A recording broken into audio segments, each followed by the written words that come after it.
मुलांनो, आपण आपली पृथ्वी आणि आपली सूर्यमाला या घटकाचा अभ्यास केलेला आहे. आज या घटकावर आधारित मी तुम्हाला काही प्रश्न विचारणार आहे.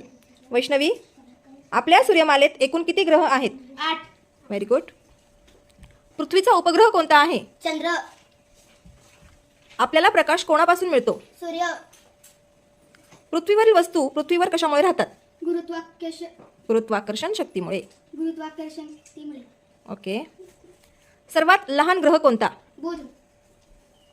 पृथ्वीच्या स्वतःभोवतीच्या फिरण्यास काय म्हणतात? परिवलन. शाबास.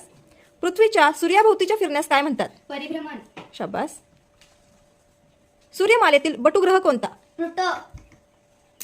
सर्वात मोठा ग्रह कोणता? गुरु. सूर्यमालेतील सर्वात जवळचा ग्रह कोणता? बुध. पृथ्वी सूर्यापासून कितव्या स्थानावर आहे? तिसऱ्या. पृथ्वीला सूर्याभोवती एक प्रदक्षिणा पूर्ण करण्यासाठी किती काळ लागतो? 365 दिवस 6 तास. Very good.